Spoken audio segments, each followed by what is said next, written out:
সকালবেলায় আমি এখন একটা পাকিস্তানের রাস্তাতে। এই প্লেসটার নাম হচ্ছে আহমেদ ব্লক। তো পাকিস্তানে প্রচুর পরিমাণে বৃষ্টি হয়, প্রতিদিন এত পরিমাণ বৃষ্টি হয় যে বাইরে যাওয়াই মুশকিল।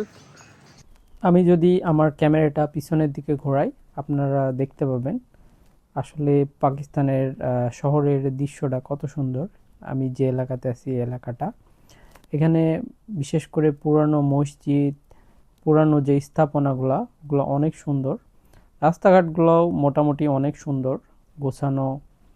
তারপরে হচ্ছে ভাঙা নাই কোনো জায়গায়, বেশ ভালো। আমি যতদূর গেছি রাস্তাঘাট বেশ সুন্দর।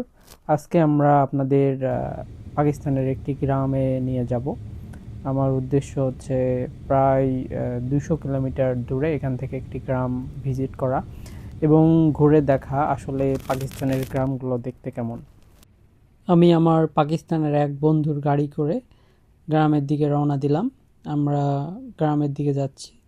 রাস্তাগুলো অনেক সুন্দর, 3 লেনের করে 3 লেন করে 6 লেনের রাস্তা দুই পাশে, এবং রাস্তার দুই পাশে হচ্ছে মাঠ। এখানে আমাদের মতোই, বাংলাদেশের মতোই হচ্ছে মাঠে ধান, গম, পাট এগুলো চাষ হয়।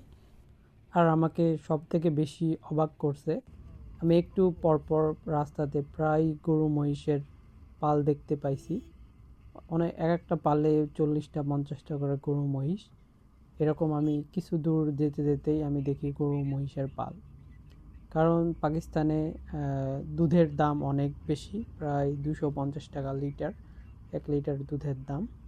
আর পাকিস্তানিরা যেহেতু রুটি খাইতে পছন্দ করে, সো এরা রুটির সাথে সাথে আপনার যে মোষের যে দই, এই দইটা দিয়ে রুটি খায়। আমি যতগুলো হোটেলে রুটি খাইছি, যেখানে খাইছি সেখানে তারা আমাদের এই দই দিয়েছে। আর আমি আপনাকে দেখতে পাচ্ছেন প্রতিটা গ্রামের দৃশ্য, একবারে কৃষক আসতেছে ট্রাক্টর নিয়ে। বলতে বলতে আমরা একটি বাড়িতে থামবো এই নিয়ত করলাম। এখানে সামনে একটা বাড়িতে নেমে আমরা ঘুরে দেখব আসলে বাড়িগুলো দেখতে কেমন, তাদের ঘর বাড়ি কেমন। তো আমার বন্ধু বলল আমরা সামনে একটা জায়গায় নেমে আমরা একটু ঘুরে দেখব কেমন লাগে মাঠের যে বাড়িগুলা। তো আমরা একটি বাড়িতে নামলাম। বাড়ির ভিতরে প্রথমেই ঢুকে দেখি মহিষ বাঁধা 2টা 3টা 4টা করে এমন করে মহিষ বাঁধা।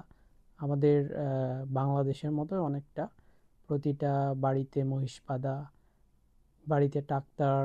তারপরে মাঠে যে গাড়িগুলো আমাদের যেমন আলগামন, করিমন, ছাগল।